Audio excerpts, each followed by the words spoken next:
Hello friend, आप सभी का हमारे यूट्यूब चैनल सुपर स्टडी और वेलकम है। जैसा कि दोस्तों मैं UPR technician grade 2 and ISRO technician B के लिए important electronics mechanics and instrument mechanics की ऑब्जेक्टिव क्वेश्चन की सीरीज चला रहे हैं। तो उसी क्रम में दोस्तों आज मेरा ये नेक्स्ट पार्ट है। इसके अलावा मैं 21 पार्ट बना चुका हूँ जो कि वीडियो अपलोड कर चुका हूँ। तो उन्हें आपको देखना है तो आप मेरे चैनल की प्ले लिस्ट में जाके वहाँ देख सकते हैं। ठीक है, तो आज दोस्तों मेरा 22 पार्ट है। उसी क्रम में आज हमने बेसिक इलेक्ट्रॉनिक्स, ठीक है, semiconductor physics and basic electrical से क्वेश्चन रखे हैं। बहुत ही इंपॉर्टेंट क्वेश्चन है। ठीक है, ये क्वेश्चन बार बार एग्जाम में आए हुए हैं। ठीक है, तो आज के क्वेश्चन को शुरुआत करने से पहले हम कहेंगे जो लोग हमारे यूट्यूब चैनल पर पहली बार विजिट कर रहे हैं यूट्यूब चैनल को सब्सक्राइब करें, वीडियो को लाइक करें, ज़्यादा से ज़्यादा शेयर करें। दोस्तों ज़्यादा टाइम नहीं लेते हुए डायरेक्ट आते हैं क्वेश्चन पे। तो आज का क्वेश्चन क्या है? Which a higher resistance a 2 kilo ohm electric heater or a 200 watt filament bulb both market for, ठीक है, 220 वोल्ट 230 वोल्ट पर दोनों को जो है चालू किया जा रहा है। तो इसमें पूछ रहा है कि किसका रेजिस्टेंस जो है अधिक होगा। ठीक है, तो आपको ज्ञात करना है कि 200 वाट बल्ब का रेजिस्टेंस अधिक होगा या 2 किलो वाट हीटर का रेजिस्टेंस अधिक होगा। किसका रेजिस्टेंस अधिक होगा ये आपको बताना है। दोस्तों पावर दी गई है और वोल्टेज दिया गया है। तो रेजिस्टेंस ज्ञात करने का फार्मूला क्या होता है? हमने कल बताया था आपको। तो सिंपल से होता है क्या, P equal to B square upon R. ठीक है, हमको आर याद करना है तो आर इक्वल टू हो जाएगा भी स्क्वायर अपान पी। ठीक है, तो इसको निकालने का एक आसान तरीका होता है। इसे सॉल्व करने की कोई ज़रूरत नहीं होती है। ठीक है, लेकिन हम आपको बताएंगे कि कैसे निकाला जाएगा। ठीक है, अब होगा हमारा क्या, R equal to B square upon P. ठीक है, भी तो हमारा 230 है तो 230 का स्क्वायर, क्योंकि 230 वोल्ट दोनों के लिए सेम है। और हमारा जो बल्ब है, बल्ब 200 वाट। ठीक है, इसके अलावा हीटर का लिख लेते हैं यहीं पे। आर इक्वल टू, हीटर में क्या है कि 230 वोल्ट इसमें भी सेम है, लेकिन जो पावर है वो 2 किलो वाट। 2 किलो वाट मतलब होता है 1000। ठीक है, तो हो जाएगा 2000। अब आर देखिए, आप सोचिए, अगर हम 200 से भाग देते हैं किसी भी संख्या में, क्योंकि ऊपर वाली संख्या सेम है, 230 ऊपर भी है, 230 का स्क्वायर नीचे भी है, नीचे 2000 से भाग देना है। तो अगर हम 200 से भाग देते हैं तो उस रेजिस्टेंस की वैल्यू अधिक आएगी।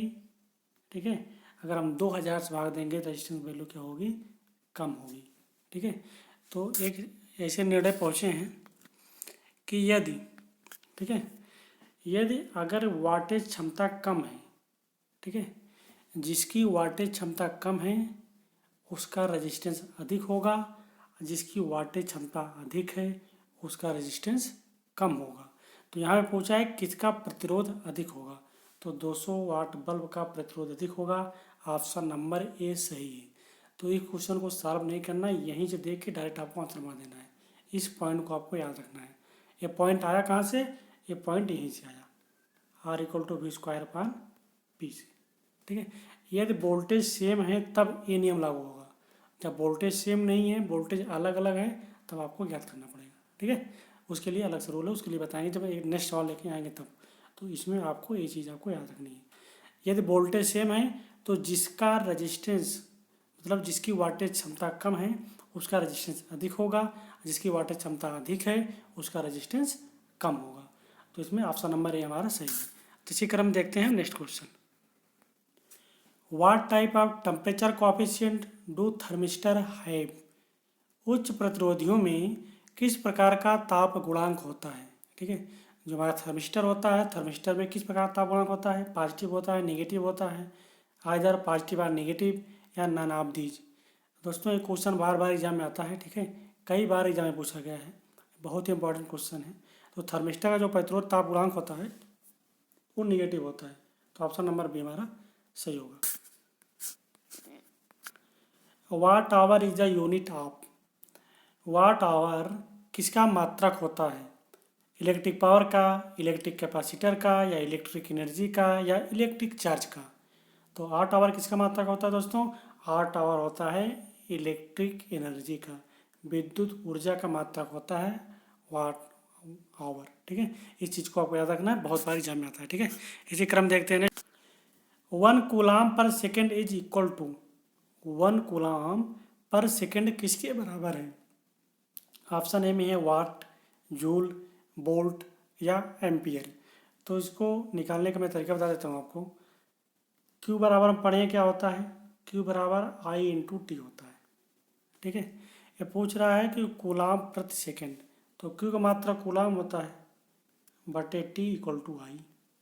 ठीक है, तो कूलाम पर सेकेंड, तो कूलाम पर सेकेंड किसका मात्रक हो गया? एम्पियर, क्योंकि धारा का मात्रक क्या होता है? एम्पियर। तो आई के बराबर होगा कूलाम पर सेकेंड। तो एम्पियर को कूलाम पर सेकेंड भी लिखा जाता है। ठीक है, तो ऑप्शन नंबर डी हमारा सही हो जाएगा। क्या हो जाएगा? Option number D. इसको आप याद रखिए, एम्पियर को कूलाम प्रति सेकेंड भी कहा जाता है। ठीक है, जैसे हमारा फ्रीक्वेंसी होता है, फ्रीक्वेंसी को साइकिल पर सेकेंड भी कहते हैं। ठीक है, जो हमारा एफ होता है, एफ मात्रा क्या होता है? हर्ट्ज होता है ना फ्रीक्वेंसी का, तो फ्रीक्वेंसी को हम साइकिल पर सेकेंड में कहते हैं। क्यों? क्योंकि 1/T से होता है साइकिल पर सेकेंड। तो ये भी याद रखें, ये भी बार बार एग्जाम में पूछता है। ठीक है, अब इसी क्रम में देखते हैं नेक्स्ट क्वेश्चन। इलेक्ट्रॉन वोल्ट किसकी माप इकाई है? वोल्टेज की, चार्ज की, या मोमेंटम की, या एनर्जी की? तो इलेक्ट्रॉन वोल्ट भी तो किसका मात्रक है दोस्तों? इलेक्ट्रॉन वोल्ट भी हमारा एनर्जी का मात्रक है। ऑप्शन नंबर डी हमारा सही होगा। ठीक है, इसी क्रम में देखते हैं अगला question. Ohm is unit of all of the following except. ठीक है, निम्नलिखित में से किसे छोड़कर ओम बाकी सबकी इकाई है? ठीक है, जो ऑप्शन दिए हैं इनमें आपको बताना है कि ओम किसकी इकाई नहीं है। Inductive reactance, capacitive reactance, resistance या कैपेसिटेंस। ठीक है, तो हम बता देते हैं आपको बारी बारी। तो इंडक्टिव रिएक्टेंस, इसको एक्सेल से प्रदर्शित करते हैं, इसका भी मात्रक ओम होता है। ठीक है, कैपेसिटिव रिएक्टेंस, इसको एक्सी से प्रदर्शित करते हैं, इसका भी मात्रक ओम होता है। रेजिस्टेंस को आर से, तो इसका भी मात्रक ओम होता है। लेकिन कैपेसिटर को सी से, इसका मात्रक फैरड होता है। ठीक है, तो यही एक ऑप्शन है जिसकी इकाई ओम नहीं है। तो ऑप्शन नंबर डी हमारा सही हो जाएगा। तो इसी क्रम में चलते हैं next question. Which of the following is not equivalent of what. निम्न में से कौन सा वाट के समकक्ष नहीं है? Ampere into volt, ampere square into ohm, ampere प्रति वोल्ट, या जूल पर सेकेंड। ठीक है, इनमें कौन सा है जो कि वाट के समकक्ष नहीं है? तो इसके दोस्तों फार्मूले डायरेक्ट हैं। ठीक है, पहला फार्मूला हमारा क्या है? Ampere into volt V into I है, जो कि P बराबर होता है, वाला सही है। दूसरा ऑप्शन है आई स्क्वायर, मतलब एम्पियर स्क्वायर इंटू ओम, तो हो जाता है हमारा आई स्क्वायर आर, ये भी हमारा सही होता है, दूसरा ऑप्शन भी सही है। तीसरा ऑप्शन है एम्पियर प्रति वोल्ट। ठीक है, ampere per volt, ampere per volt मतलब आई अपान भी, क्योंकि ये वाला नहीं होता, ऑप्शन नंबर सी नहीं होता। ठीक है, ऑप्शन नंबर डी है जूल पर सेकेंड। दोस्तों एक आपसे फार्मूला पावर का ये भी होता है, P बराबर क्या होता है? W/T। W/T जो होता है, W होता है जूल, T होता है हमारा समय, joule per second. Option number D भी सही है। तो इनमें कौन सा नहीं है? एम्पियर प्रति वोल्ट वाला ऑप्शन नहीं है, तो ऑप्शन नंबर सी हमारा नहीं है। ठीक है, इसी क्रम देखते हैं next question. If two resistance of 660 ohm are connected in parallel the total. ठीक है, इक्विवेलेंट रेजिस्टेंस याद करना है। ये दो 660 ओम के दो रजिस्टर हैं जो कि समानांतर में कनेक्ट हैं, तो उनका इक्विवेलेंट रेजिस्टेंस क्या होगा? तो उसको निकालने की एक आसान तरीका बता दें। तो दो रजिस्टेंस हैं, ठीक है, दोनों की वैल्यू सेम है, तो आर इक्विवेलेंट इक्वल टू क्या हो जाएगा? रजिस्टेंस की वैल्यू, एक रजिस्टेंस वैल्यू अपान रजिस्टेंस की संख्या। ठीक है, ये फार्मूला होता है अगर पैरेलल में हमको निकालना है और रजिस्टेंस संख्या सेम है। ठीक है, मतलब जो रजिस्टेंस की वैल्यू है अगर वो सेम है, तो वही करते हैं कि एक रजिस्टेंस की वैल्यू रख देते हैं अपान टोटल रजिस्टेंस की संख्या। तो दो रजिस्टेंस हैं 660 ओम के हैं, तो एक रजिस्टेंस की वैल्यू 660 ओम अपान 2, तो 333 ओम। तो ऑप्शन नंबर हमारा सही हो जाएगा। इसी क्रम चलते हैं नेक्स्ट क्वेश्चन। किसी भी सर्किट में एक बिंदु पर मिलने वाली विद्युत धाराओं का बीजीय मान शून्य होता है, यह कथन है।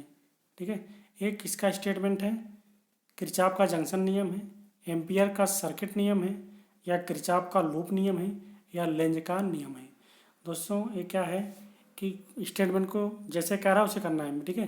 किसी एक बिंदु पर मिलने वाली विद्युत धाराओं का, ठीक है, मिलने वाली विद्युत धाराओं का बीजगणितीय योग शून्य होता है, ठीक है। तो किसका नियम है? एक किरचॉफ का जंक्शन नियम है। ऑप्शन नंबर ए सही होगा, ठीक है। इसी क्रम में देखते हैं next question. Which of the following is an active element in A circuit. Circuit में कौन सा है जो उसमें दिया हुआ है, एक्टिव एलिमेंट कौन सा है? Active component and passive component दो चीज़ें होते हैं दोस्तों, जानते हैं। तो उसमें आपको छांटना है कौन एक्टिव है कौन पैसिव है। तो उसमें कह रहा है कि इसमें कौन सा है, एक्टिव कंपोनेंट नहीं है, एक्टिव कंपोनेंट है इनमें से, ठीक है।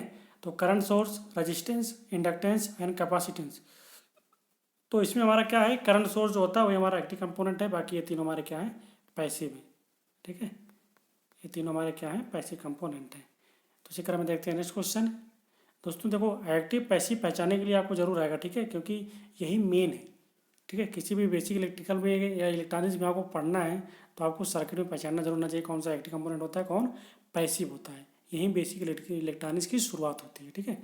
तो ये चीज़ पूछता जरूर है, कौन एक्टिव है कौन पैसिव है, ठीक है। इसी क्रम देखते हैं नेक्स्ट क्वेश्चन।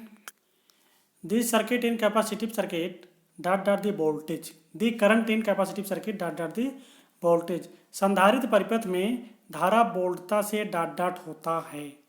लैग होगी या लीड्स होगी या फेज के साथ में होगी या इनमें से कोई नहीं होगी। तो आपको बताना है संधारित्र परिपथ में, ठीक है, धारा क्या होगी वोल्टेज से, ठीक है। तो इसको निकालने के लिए मैंने रूल बताया था, और रूल क्या था दोस्तों, फिर से आप समझ लीजिए आज आसानी से, जिससे आपको कन्फ्यूजन ना हो। ये होता है सिबिल, इसको आपको लिखना है, ठीक है। तो यहाँ हमारा क्या है, कैपेसिटर, ये हमारा क्या है, इंडक्टर, ठीक है। तो कैपेसिटर में पहले क्या है पहले हमारी क्या है, करंट, बाद में क्या है, वोल्टेज। तो कैपेसिटर के जस्ट पहले क्या है, करंट है। तो करंट हमारे क्या करेगी, करंट हमारी लीड करेगी। कैपेसिटर के केस में करंट हमारी लीड करेगी, वोल्टेज हमारा क्या करेगा, लैग करेगा। लेकिन हम इंडक्टर के केस में देखते हैं, तो इंडक्टर के केस में पहले क्या है, पहले हमारा वोल्टेज है, बाद हमारी क्या है, बाद में हमारी करंट है। तो इंडक्टर के केस में क्या होगा कि वोल्टेज हमारा लीड करेगा और जो करंट होगी हमारी क्या होगी, लैग करेगी। इस चीज़ को आपको याद रखना है, बहुत इंपॉर्टेंट क्वेश्चन है, ये बार बार क्वेश्चन पूछता है एग्जामिनर, ठीक है। तो इसमें क्या होगा, तो इसमें ऑप्शन नंबर हमारा ए सही हो जाएगा, बी सही हो जाएगा, लीड करेगी। करंट कैपेसिटर में वोल्टेज से 90 डिग्री लीड करेगी, ठीक है। तो ऑप्शन नंबर भी हमारा सही हो जाएगा। तो इसी क्रम में चलते हैं next question. The energy stored in a 10 microfarad capacitor when charge to 500 volt is. 10 microfarad क्षमता के संधारित्र को 5 वोल्ट के वोल्टेज पर आवेशित करने में उसमें डॉट डॉट की ऊर्जा संचित हो गई। बहुत सिंपल सा न्यूमेरिकल है दोस्तों, ठीक है, बार बार पूछा जाता है एग्जाम में। तो उसको निकालने के लिए एनर्जी का फार्मूला क्या होता है, एनर्जी का फार्मूला होता है E = हाफ CV², ठीक है। तो इसी फार्मूले पे हमको इसे सॉल्व करना है, ठीक है। तो इसमें दिया हुआ है हमारा क्या, कैपेसिटर दिया हुआ है 10 माइक्रोफैरड, तो 10 × 10⁻⁻6। वोल्टेज दिया हुआ है 500, तो 500 का स्क्वायर करेंगे तो 25 हो जाएगा, और 10⁻2 हो जाएगा 10⁻4। तो 10⁻4 से 10 ये तो चला गया, कितना गया, बची 10⁻2, 10⁻2 बची इधर, ठीक है। अब 25 को अगर हम 2 से भाग देते हैं, ठीक है, तो हो जाएगा 1.25, 2 1 2 2 2 4 2 5 10। तो इसको हम ऐसे करते हैं, तो E= हमारा क्या बचा है, E= बचा है हमारा 1/2 × 10 × 10⁻⁻2 × 25, इतना हमारे पास बचा हुआ है। तो 10 से 10 पावर ये भी चला जाएगा एक, ठीक है। अब हमारे पास बचा क्या, हमारे पास बचा है 25। तो 25 को अगर हम डिवाइड करेंगे 2 से, जब 2 से डिवाइड करेंगे तो हो जाएगा हमारा 2 1 2 2 2 4 1.5 इंटू 10⁻⁻1। तो 10⁻⁻1 को और इधर को एक पॉइंट शिफ्ट करेंगे तो हो जाएगा हमारा 1.25 जूल, जो कि दिया हुआ है ऑप्शन नंबर ए में। ठीक है, तो हमारा 1.25 जूल आ जाएगा, ऑप्शन नंबर ए हमारा सही हो जाएगा। तो सिंपल से न्यूमेरिकल दोस्तों तो जल्दी से आप लगा सकते हो, 1 सेकंड 2 सेकंड में बड़े आराम से हो जाएगा। ठीक है, बस आपको फार्मूला मालूम होना चाहिए, बाकी कैलकुलेशन आपके ऊपर है कि आप कितना फास्ट कैलकुलेट करते हो। ठीक है दोस्तों, यदि वीडियो पसंद आ रहा है तो वीडियो को लाइक करें, ज़्यादा से ज़्यादा शेयर करें दोस्तों, जितना ज़्यादा आप शेयर कर सकते हैं उतना आप वीडियो को शेयर करें। ठीक है, अपने ग्रुप में शेयर करें, अपने फ्रेंड सर्कल में शेयर करें, जो आपके व्हाट्सएप ग्रुप हैं, फेसबुक ग्रुप हैं। ठीक है, तो हर जगह आप शेयर करें। ठीक है, तो इसी क्रम में देखते हैं दोस्तों next question. 1 coulomb per second is equal to 1। ठीक है, 1 कूलाम प्रति सेकेंड डॉट डॉट के बराबर होता है, कूलाम पर सेकेंड। ठीक है, बात कर रहा है दोस्तों, कूलाम पर सेकेंड की बात कर रहा है। तो Q बराबर I इंटू टी, तो यहीं से हमको कूलाम पर सेकेंड मिलेगा बराबर I की। ठीक है, अगर एक कूलाम एक समय रख दिया जाए 1 सेकेंड, तो 1 कूलाम पर सेकेंड को क्या बोलेंगे हम, I हमारा क्या है, एम्पियर। तो ऑप्शन नंबर डी हमारा सही हो जाएगा। ठीक है, इसी क्रम में देखते हैं हम next question. The charge on a 20 picofarad capacitor when the 20 kilovolt voltage applied to it is. एक 20 पिकोफैराड के संधारित्र पर आवेश डॉट डॉट होगा जब 20 किलो वोल्ट वोल्टेज प्रयुक्त किया जाता है। दोस्तों इसमें वोल्टेज दिया हुआ है, संधारित्र का मान दिया हुआ है, हमें कूलाम मतलब आवेश ज्ञात करना है। तो आवेश का फार्मूला होता है Q equal to C into V. ठीक है, एक कैपेसिटर और वोल्टेज के केस में फार्मूला होता है। तो हमें दिया हुआ है तो ये जो डायरेक्ट हम ज्ञात कर लेते हैं। सी का मान दिया हुआ है 20 पिकोफैराड। ठीक है, 20 इंटू 10 की पावर, पिको मतलब होता है -12। ठीक है, वोल्टेज दिया हुआ है 20 इंटू 10 की पावर 3, 20 इंटू 10 की पावर 3, क्योंकि दिया हुआ है किलो वोल्ट में। तो 12 में से 3 चला जाएगा तो बचेगा 9। ठीक है, इसे हम सॉल्व करते हैं, 2 2 4 यानी 400 हो जाएगा ये। 400 इंटू 10 की पावर 12 में से 3 चला गया, तो 12 में से 3 चला जाएगा तो -9 बचेगा। ठीक है, अब देखिए इसको 400 इंटू 10 को -9, नैनो कूलाम में आंसर आ नहीं रहा है, माइक्रो कूलाम में आ रहा है या कूलाम में आ रहा है, तो इसे हम चेंज करेंगे। ठीक है, तो अगर माइक्रो बनाना है तो 10 पावर -3 हमको और कम करना पड़ेगा। ठीक है, तो यहाँ पॉइंट मतलब 400 का है, 400 को हम 0.4 मान लें तो 10 पावर 3 हमको यहाँ से मिल जाएगा। तो हो जाएगा इधर 0.4 इंटू 10 की पावर +3 इंटू 10 पावर -9। तो -9 में से +3 चला गया तो 0.4, वहाँ -6 बचेगा, -6 को लिख सकते हैं माइक्रो कूलाम। तो 0.4 माइक्रो कूलाम, तो ऑप्शन नंबर हमारा सी सही हो जाएगा। ठीक है, 0.4 micro coulomb, option number C हमारा सही हो गया। तो दोस्तों सिंपल सा न्यूमेरिकल है, इसे आप आसानी से लगा सकते हो। जब आपको फार्मूले मालूम है तो आप फार्मूले में रखोगे, डायरेक्ट आंसर निकल आएगा। इस तरह क्वेश्चन आपको यूपीआर में मिलेंगे। ठीक है, या ना आपको पता हो कि अगर नहीं आते इस तरह तो आप यूपीआर में प्रीवियस ईयर पेपर हमने डाला है इस पर यूट्यूब पे। ठीक है, हमारे चैनल पर आप जाकर देखेंगे तो वहाँ पे आपको प्रीवियस ईयर का पेपर मिल जाएगा। ठीक है, तो आप देखेंगे वहाँ पे, तो वहाँ पे आपको इसी तरह क्वेश्चन मिलेंगे। दोस्तों मैंने पेपर की पूरी एनालिसिस की है कि कहाँ से क्वेश्चन पेपर में उठाया है, जहाँ जहाँ से क्वेश्चन को पेपर में उठाया है वही क्वेश्चन मैं वीडियो में डालने का प्रयास कर रहा हूँ, जिससे आपका बेनिफिट हो। ठीक है, हमें नहीं चाहते कि आपका कहीं से कोई ये भी क्वेश्चन छूटे, तो सारे क्वेश्चन आपको मिले। ठीक है, तो इसी क्रम देखते हैं नेक्स्ट क्वेश्चन।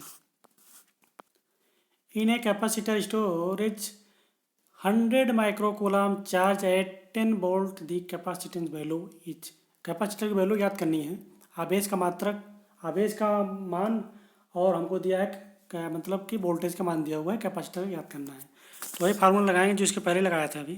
ठीक है, फार्मूला हमारा क्या है, फार्मूला हमारा वही है Q equal to C into V, लेकिन हमको यहाँ पे कैपेसिटर मान याद करना है, तो सी इधर रख लेंगे, इधर आ जाएगा हमारा Q अपान भी इक्वल टू सी। ठीक है, तो Q का मान हमें दिया हुआ 100 माइक्रो कूलाम, तो हो जाएगा 100 माइक्रो कूलम अपान वोल्टेज दिया हुआ है 10। तो 10 से हमारा 10 कट गया, तो हमारा सी कितना बचा, सी इक्वल टू बच गया 10 माइक्रोफैरड, जो कि किस में दिया हुआ है, ऑप्शन नंबर सी में दिया हुआ है 10 माइक्रोफैरड। तो इसी क्रम में चलते हैं नेक्स्ट क्वेश्चन। केवल दिश धारा के मापन के लिए निम्न में से कौन सा मीटर या उपकरण उपयुक्त है। केवल डीसी मापना है हमें, ठीक है। डीसी मापने के लिए चल लौह प्रकार का या मूविंग आयरन जिसे बोलते हैं, ठीक है, इंग्लिश में। दूसरा दिया है अस्थाई चुंबक प्रकार का, परमानेंट मैग्नेट टाइप का, या विद्युत गति प्रकार का, ठीक है, डायनेमिक प्रकार का, या उष्ण तार प्रकार का, ठीक है। तो इसमें हमारा क्या सही होगा, जो डीसी में आपता है ओनली हमारा परमानेंट मैग्नेट टाइप, ठीक है, ओनली ऑप्शन नंबर बी हमारा सही होगा, जो कि ओनली डीसी में आपता है, ठीक है। इसी क्रम में देखते हैं next question. The following material are diamagnetic material except. निम्नलिखित पदार्थों में डायामैग्नेटिक पदार्थ को छोड़कर है, इनमें से कौन सा है जो डायामैग्नेटिक मटेरियल नहीं है। दोस्तों देखो, मैग्नेट से क्वेश्चन बनते हैं, ठीक है। मैग्नेट में 3 प्रकार के मैग्नेट होते हैं हमारे, फेरो मैग्नेट, ठीक है, पायरा मैग्नेट और डायामैग्नेट। इन तीनों मैग्नेट से क्वेश्चन का ये बस ओनली एग्जाम्पल पूछता है, ठीक है, इनमें कौन सा है ऐसा जो कि नहीं है। तो इसमें पूछ रहा है कि डायामैग्नेट कौन सा नहीं है, ठीक है।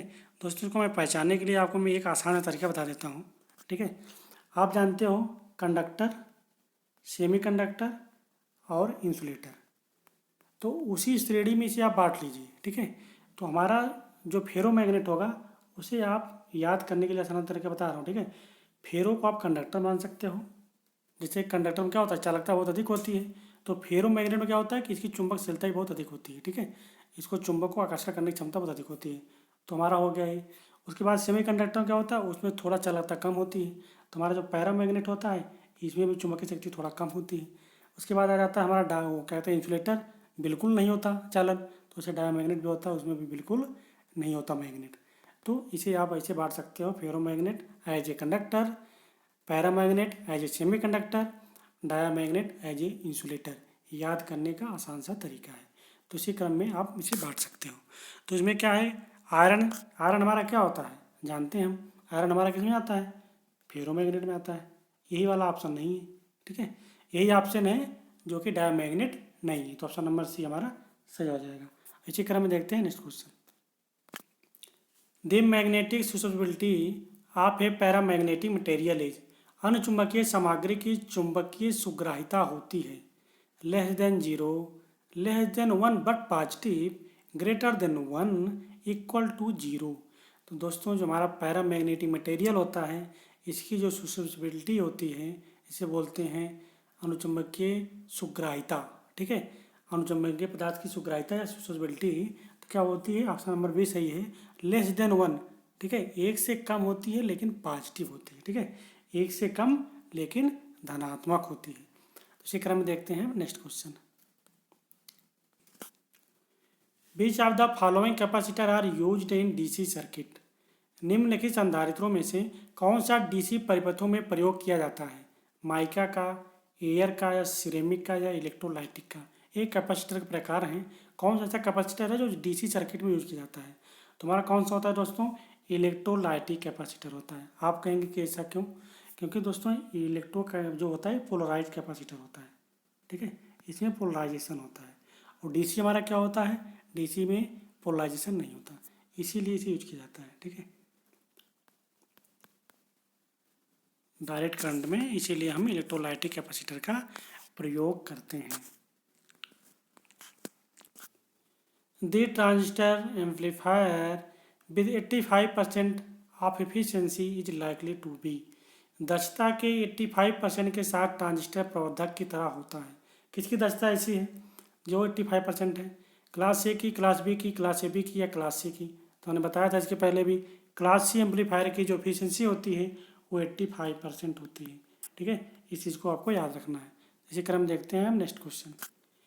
Out of following which is use for making diode. निम्नलिखित में से कौन डायोड बनाने हेतु प्रयुक्त होते हैं, सिलिकॉन, ग्रेफाइट, कार्बन, या कॉपर।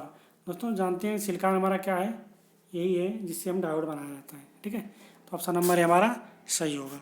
इसी क्रम देखते हैं। To obtain the P type semiconductor, P प्रकार का अर्धचालक प्राप्त करने हेतु क्या करना पड़ेगा हमें? ऑप्शन नंबर ए में 5 संयोजकता वाले शुद्धता को मिलाया जाता है, 3 संयोजकता वाली अशुद्धता को मिलाया जाता है, बहुत दोनों प्रकार के, या नानाब दीज। तो हम जानते हैं पी प्रकार हमारा क्या होता है, पी प्रकार हमारा ट्रीवैलेंट होता है, तो ऑप्शन नंबर बी हमारा सही हो जाएगा। इसमें 3 संयोजकता वाले तत्व को मिलाया जाता है जो कि हमारा पी टाइप सेमीकंडक्टर बनता है, तो ऑप्शन नंबर बी हमारा सही हो जाएगा। तो इसी क्रम में देखते हैं हम नेक्स्ट क्वेश्चन। निम्न में से कौन उत्सर्जन का विकिरण करता है? एलईडी, एलसीडी, एलईडी और एलसीडी, ना ही एलईडी ना ही एलसीडी। तो हम जानते हैं प्रकाश का उत्सर्जन कौन करता है हमारा? एलईडी, लाइट इमिटिंग डायोड, ठीक है, ऑप्शन नंबर ए हमारा सही हो जाएगा। What semiconductor device glow red, yellow or green depending upon its chemical composition? ठीक है, किसी अर्धचालक युक्ति में लाल, पीला, हरा प्रदीप्त होना केमिकल के मिश्रण पर निर्भर करता है। लाइट इमिटिंग डायोड है, या फ्लोरोसेंट बल्ब है, या ये नियॉन बल्ब है, या वैक्यूम डायोड है। तो हम जानते हैं एलईडी होती है हमारा जो कई रंगों में मिलती है, ठीक है, तो लाइट इमिटिंग डायोड होगा हमारा ऑप्शन नंबर ए, जो लाल, पीला, हरा, नीला ये रंग हमको देती है क्या हो? एलईडी। तो ऑप्शन नंबर हमारा सही होगा। नेक्स्ट क्वेश्चन है, in an intrinsic semiconductor the mass action law is given as. किसी नए अर्धचालक में द्रव्यानुपाती क्रिया के नियम को किस प्रकार व्यक्त किया जाता है? मास एक्शन लॉ दोस्तों बहुत इंपॉर्टेंट है, इसमें न्यूमेरिकल भी आता है, उसका फार्मूला डायरेक्ट ऐसे पूछ लिया जाता है, ठीक है। तो पहला है N P square equal to N I, option number B में दिया हुआ है N square P equal to N I, ठीक है। ऑप्शन नंबर सी में दिया हुआ है N equal to P equal to N I square, या ऑप्शन नंबर डी में दिया हुआ है N P equal to N I square. तो हमारा ऑप्शन नंबर डी सही होगा, ठीक है। एन हमारा क्या है? इलेक्ट्रॉन की मोबिलिटी है, पी हमारा होल्स का कंसंट्रेशन की मोबिलिटी है, ठीक है। एन आई हमारा इंट्रिंसिक सेमीकंडक्टर की मोबिलिटी होती है। तो एन आई स्क्वायर होता है एन इंटू पी, ये हमारा मास सेक्शन लॉ है जो कि बहुत ही इंपॉर्टेंट है, कई बार एग्जाम में आता है और उस पर न्यूमेरिकल पूछ लेता है डायरेक्ट। कभी कभी दिया होता है आपको एन का मान दिया होगा, एन आई का मान दिया होगा, पी का मान पूछ लेगा, पी का मान दिया होगा, एन का मान दिया होगा, एन आई का मान पूछ लेगा। तो इसी सिंपल से न्यूमेरिकल आता है जो कि बहुत इंपॉर्टेंट होता है, आप आसानी से उसे लगा सकते हो, ठीक है। इस वीडियो पसंद आ रहा है तो वीडियो को लाइक करें, चैनल को सब्सक्राइब करें, ज़्यादा से ज़्यादा शेयर करें। इसी क्रम देखते हैं अगला question. How many orbiting electron does the germanium atom have? Germanium परमाणु में कितने इलेक्ट्रॉन परिक्रमा करते हैं? 4, 14, 32 या 41? तो इसमें दोस्तों देखते हैं लोग तो क्या करते हैं, फट से रटे रहते हैं ना वो, कि जर्मेनियम की संयोजकता 4 होती है, फट से 4 मार के चले जाते हैं। लेकिन दोस्तों यहाँ बैलेंसी की बात नहीं कर रहा है, यहाँ पूछ रहा है कि हाउ मेनी इलेक्ट्रॉन, कितने इलेक्ट्रॉन होते हैं जर्मेनियम में जो कि उसकी परिक्रमा करते हैं। तो कितने होते हैं? 32 इलेक्ट्रॉन होते हैं, ठीक है। तो ऑप्शन नंबर सी सही होगा, ना कि ए, ठीक है। तो एग्जामिनर जो होता है ना, ऐसे क्वेश्चन रखता है जो कन्फ्यूजन वाले क्वेश्चन होते हैं, लोग उसे देखते हैं सिंपल सा क्वेश्चन देखते हैं, उन्हें लगता है सिंपल क्वेश्चन है, फट से ऑप्शन नंबर ए मार चले जाते हैं, यही आपका गलत हो जाता है, ठीक है। तो ऐसे क्वेश्चन को आपको बहुत ध्यान से पढ़ना होता है, क्योंकि कभी कभी आप मान के चलो जिस दिन आपके सिंपल क्वेश्चन गलत हो रहे हैं, आपके यदि सिंपल क्वेश्चन गलत हो रहे हैं, मान के चलो कि आप सिलेक्शन से बाहर हो, ठीक है। अगर आपके सिंपल क्वेश्चन गलत हो रहे हैं तो आप मान के चलो सिलेक्शन से आप बाहर हो, ठीक है। इसलिए सिंपल क्वेश्चन कभी भी गलत नहीं होने चाहिए, तो इस चीज़ को आपको याद रखना है, ठीक है। इसी क्रम में देखते हैं next question. The process of deliberately adding at a semiconductor is known as. किसी अर्धचालक में जानबूझकर अशुद्धियों को मिलाने की क्रिया को क्या कहते हैं? कीइंग, कॉम्बिनाइंग, ठीक है, कॉम्बिनाइंग, या डोपिंग, या सेनेटरिंग, ठीक है। तो क्या कहते हैं दोस्तों, अगर हमें सेमीकंडक्टर में हम अशुद्धियाँ मिलाते हैं उसे क्या कहते हैं? जो डोपिंग कहते हैं। तो ऑप्शन नंबर सी हमारा सही होगा, डोपिंग, ठीक है। इसी क्रम में देखते हैं next question. The band gap of element arranged in ascending order is. दिए गए तत्वों के बैंड गैप बढ़ते हुए क्रम में लिखी, ठीक है। इनके आपको बैंड गैप के, एनर्जी गैप के बढ़ते हुए क्रम में लिखना है। डायमंड है, जर्मेनियम है, सिलिकॉन है, इन तीनों का। तो पहले हम लिख लेते हैं, जर्मेनियम का हमारा एनर्जी गैप क्या होता है? 0.7, ठीक है। सिलिकॉन का हमारा क्या होता है? 1.12 इलेक्ट्रॉन वोल्ट, ठीक है। वो हमारा हो जाता है डायमंड का होता है 5.47 इलेक्ट्रॉन वोल्ट। तो बढ़ते क्रम में हो गया हमारा, ऐसे लिख लेते हैं, जर्मेनियम, सिलिकॉन और डायमंड, ठीक है। बढ़ते हुए क्रम में जर्मेनियम, सिलिकॉन और डायमंड, ऑप्शन नंबर सी में दिया हुआ जो कि सही होगा, ठीक है। तो ऑप्शन नंबर सी हमारा सही होगा, जर्मेनियम, सिलिकॉन एंड डायमंड। तो इसी क्रम में देखते हैं अगला क्वेश्चन। अशुद्धियाँ मिलाने से अर्धचालक की प्रतिरोधकता पर क्या प्रभाव पड़ता है? बढ़ती है, घटती है, पहले घटती है, फिर बढ़ती है, पहले बढ़ती है, फिर घटती है। सिंपल सा क्वेश्चन है दोस्तों। यदि हम अशुद्धियाँ मिलाएंगे तो क्या होता है? जब अशुद्धियाँ मिलाते हैं तो हमारी कंडक्टिविटी क्या होती है, चालकता सिग्मा जो होती है वो इंक्रीज होती है।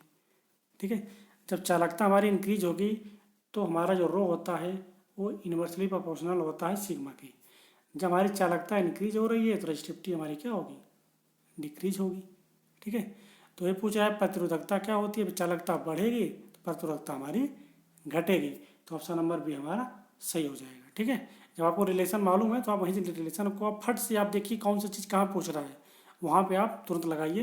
क्योंकि दोस्तों वो जो आपका 90 मिनट होता है ना, कहीं कहीं आपको जैसे DMRC में 90 मिनट मिलता है, या आपको और कहीं एग्जाम दोगे तो आप 100 मिनट मिलता है। इसरो के एग्जाम देने जा रहे हैं आपको 60 मिनट मिलेगा। ठीक है, 60 क्वेश्चन होगा मतलब 120 मिनट मिलेगा। तो ये सब चीज़ें जो है ना वो आपको सोचने पर मजबूर करते हैं कि कौन सा ट्रिक कहाँ पे लगाएं, कितनी जल्दी से लगाएं। ठीक है, तो जो चीज़ें आप जल्दी से सोचोगे ना, जो 1.5 घंटा होता है 2 घंटा होता है ना, वो आपके लिए बहुत ही इंपॉर्टेंट होता है। ठीक है, उस क्योंकि आदमी बहुत पढ़ता है। ठीक है, पढ़ने से सब कुछ नहीं होता। वो आपका 1.5 घंटा आपका कंसंट्रेशन कैसा है माइंड का, वो निर्भर करता है। आप बहुत पढ़ के गए हो लेकिन एग्जाम टाइम में आपका कंसंट्रेशन नहीं बन रहा है तो उसको पढ़ाई का कोई मतलब नहीं होता। ठीक है, इसलिए ज़्यादा से ज़्यादा आप क्वेश्चन को प्रैक्टिस करने का प्रयास करें। जितना ज़्यादा आप प्रैक्टिस करते हैं उतनी ही आपकी नॉलेज क्षमता बढ़ती है। ठीक है, इसी क्रम देखते हैं दोस्तों नेक्स्ट क्वेश्चन। अर्धचालक शब्दावली पे में डोपिंग का क्या मतलब है दोस्तों? ये देखो एक वही सेम क्वेश्चन है, यहाँ थोड़ा उल्टा पूछ लिया है, घुमा दिया है। आपको देखना है ऑप्शन में क्या है। अर्धचालक पदार्थों को शुद्ध करने की एक प्रक्रिया है, या अशुद्धता प्रतिशत को बढ़ाने की एक प्रक्रिया है, बाहरी परमाणुओं को हटाने की एक प्रक्रिया है, या बायसित विभव को बढ़ाने की एक प्रक्रिया है। तो क्या है दोस्तों? तो ऑप्शन नंबर 20 सही होगा इसमें, अशुद्धता प्रतिशत को बढ़ाने की एक प्रक्रिया है। ठीक है, तो मैं ऐसा करता हूँ वीडियो को पसंद आ रहा होगा। ठीक है, इसी क्रम देखते हैं दोस्तों नेक्स्ट क्वेश्चन। दोस्तों ये वाला क्वेश्चन मैंने कल पूछा था कि आप इसका आंसर कमेंट बॉक्स में देंगे। ठीक है, तो काफ़ी लोगों ने दिया था आंसर। तो उसमें दोस्तों क्या पूछा था मैंने कि बेसिक हार्टले ऑक्सीलेटर यूजेज। तो जो हमारा हार्टले ऑक्सीलेटर होता है उसमें क्या हम प्रयोग करते हैं? ठीक है, 1 इंडक्टर एंड 2 कैपेसिटर, या a centre tapped inductor and a capacitor, या 2 कैपेसिटर, या टिकलर क्वाइल। तो मैंने बताया था इसमें क्या होगा, ऑप्शन नंबर बी हमारा होगा, a centre tapped inductor and a capacitor. दोस्तों ज़्यादा से ज़्यादा लोग कमेंट में आंसर देने का प्रयास किया करें। ठीक है, तो आज का देखते हैं आज का क्वेश्चन क्या है। दोस्तों आज का क्वेश्चन है दी रेसिप्रोकल ऑफ रेजिस्टेंस इज, प्रतिरोध का उल्टा या समानुपाती होगा। कंडक्टेंस, ऑप्शन नंबर बी में दिया हुआ है रिएक्टेंस, ऑप्शन नंबर सी में दिया हुआ है रिलक्टेंस, ऑप्शन नंबर डी में दिया हुआ है परमिटिविटी। ठीक है, तो इन दोस्तों इस क्वेश्चन का आंसर आप सभी को कमेंट बॉक्स में देना है। ठीक है, हम आशा करते हैं कि आपको वीडियो पसंद आया होगा। यदि वीडियो पसंद आया तो वीडियो को लाइक करें, ठीक है, शेयर करें और चैनल को सब्सक्राइब करें। थैंक यू दोस्तों, थैंक्स फॉर वॉचिंग।